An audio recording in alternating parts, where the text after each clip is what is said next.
ఆ నియోజకవర్గంలో అధికార పార్టీ నేతదే హవా.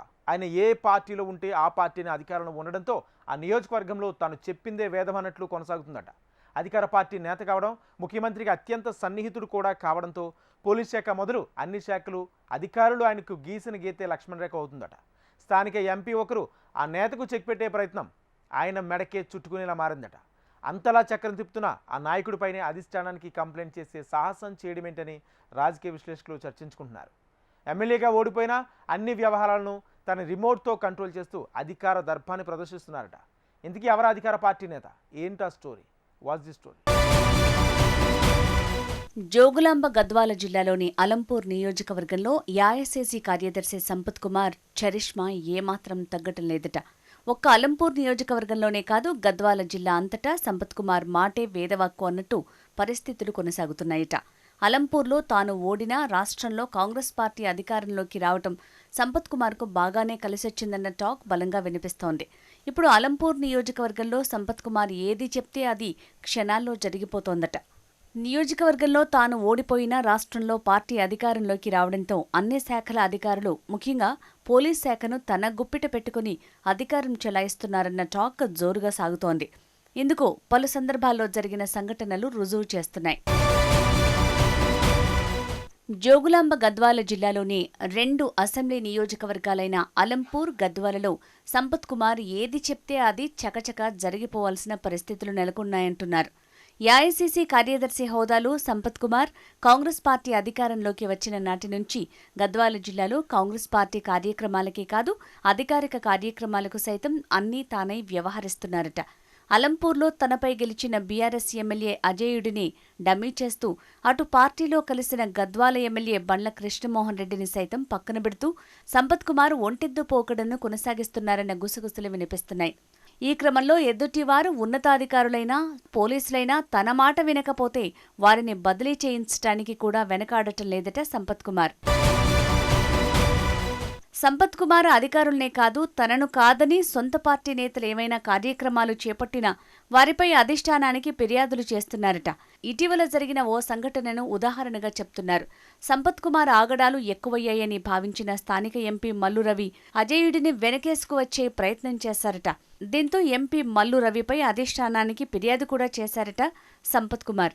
ఎంపీ మల్లు రవి తన నియోజకవర్గంలోని బీఆర్ఎస్ నాయకులతో కమిషన్లు తీసుకుని వారికి కాంట్రాక్టులు ఇప్పిస్తున్నారని ఏకంగా అధిష్టానానికి ఫిర్యాదులు చేయించటమే కాకుండా తన అనుచరులతో ప్రెస్ మీట్లు పెట్టి మరీ చెప్పించారట సంపత్ కుమార్. ఈ వ్యవహారం రాష్ట్ర వ్యాప్తంగా అధికార కాంగ్రెస్ పార్టీలో తీవ్ర దుమారాన్నే లేపింది. ఇక అలంపూర్ నియోజకవర్గంలో సంపత్ కుమార్ ఓటమి చెందిన నేతనే అయినా అధికారులు, పోలీసులు మాత్రం ఆయనే తమ ఎమ్మెల్యే అన్నట్టుగా వ్యవహరిస్తున్నారట. ఇందుకు ఉదాహరణగా నిలిచింది ఉండవెల్లి మండల ఎస్ఐ శేఖర్ తీరు. తాను ఉండవెల్లి ఎస్ఐగా పోస్టింగ్ పొందేందుకు మీరే కారణమంటూ హైదరాబాద్లోని సంపత్ కుమార్ ఇంటికి వెళ్లి మరీ సన్మానించారట ఉండవెల్లి ఎస్ఐ శేఖర్. ఈ ఫోటోలు సోషల్ మీడియాలో హల్చల్ చేశాయి. ఇలా అలంపూర్ నియోజకవర్గంలోని అన్ని శాఖల్లోనూ తనకు సంబంధించిన అన్ని పనులు కొనసాగేలా చూసుకుంటున్నారట సంపత్ కుమార్. ఈ వ్యవహారాలు ఇలా ఉంటే రాజోలి మండలం పెద్ద ధన్వాడ ఘటనలో అరెస్ట్ అయిన వారిని సంపత్ కుమార్ పలకరించకపోవటం, కనీసం పరామర్శించకపోవటం పట్ల తీవ్రస్థాయిలో విమర్శలు వెల్లువెత్తుతున్నాయట. ఈ ఘటనలో అరెస్టుల వెనుక సంపత్ హస్తం ఉందన్న పుకార్లు షికారు చేస్తున్నాయి. తనకు వ్యతిరేకంగా ఉన్న వారి పేర్లను సంపత్ కుమార్ దగ్గరుండి ఎఫ్ఐఆర్లో పెట్టించారన్న ప్రచారం జోరుగా సాగుతోంది. ఈ ఘటనలో జైలుకు వెళ్లిన 12 మంది రైతులకు బీఆర్ఎస్ ఎమ్మెల్సీ చల్లా వెంకట్రామిరెడ్డి తన లాయర్ను పెట్టి బెయిల్ ఇప్పించారట. దీంతో జైలు నుంచి విడుదలైన 12 మంది రైతులు నేరుగా కర్నూలులోని చల్లా వెంకట్రామిరెడ్డి ఇంటికి వెళ్లి కలిసొచ్చారట. దీంతో అలంపూర్లో పెద్ద ధన్వాడ ఘటన రాజకీయ రంగు పులుముకుందన్న ప్రచారం జోరందుకుంది. ప్రస్తుతం సంపత్ కుమార్ అధిక భాగం హైదరాబాద్లోనే ఉంటున్న అలంపూర్లోని రాజకీయాలను మాత్రం తన కనుసైగలతో శాసిస్తున్నారన్న ప్రచారం లేకపోలేదు. ముఖ్యమంత్రి రేవంత్ రెడ్డికి అత్యంత సన్నిహితుడిగా ఉండే ఎంపీ మల్లు రవిపైనే కమిషన్లు తీసుకుంటున్నారని, అధిష్టానానికి ఫిర్యాదు చేసే స్థాయిలో సంపత్ ఉన్నారంటే అలంపూర్లో ఆయన ఏకఛత్రాధిపత్యం ఎలా కొనసాగుతుందో ఊహించొచ్చంటున్నారు. మొన్న జరిగిన అసెంబ్లీ ఎన్నికల్లో మరోసారి కాంగ్రెస్ పార్టీ తరపున అలంపూర్ నుంచి పోటీ చేసినప్పటికీ సంపత్ కుమార్కు కాలం కలిసి రాలేదు. ఉమ్మడి జిల్లా వ్యాప్తంగా కాంగ్రెస్ హవా కొనసాగిన అలంపూర్, గద్వాలలో హస్తం పార్టీ ఓటమి చెందక తప్పలేదు.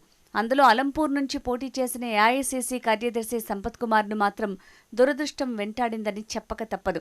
అయినప్పటికీ తాను ఎమ్మెల్యేను కాలేకపోయినా అంతకంటే ఎక్కువగానే అటు అలంపూర్ నియోజకవర్గంలో ఇటు గద్వాల జిల్లాలోనూ తిరుగులేని ఆధిపత్యాన్ని ప్రదర్శిస్తూ రాజకీయాలను రక్తి కట్టిస్తున్నారు మాజీ ఎమ్మెల్యే సంపత్ కుమార్.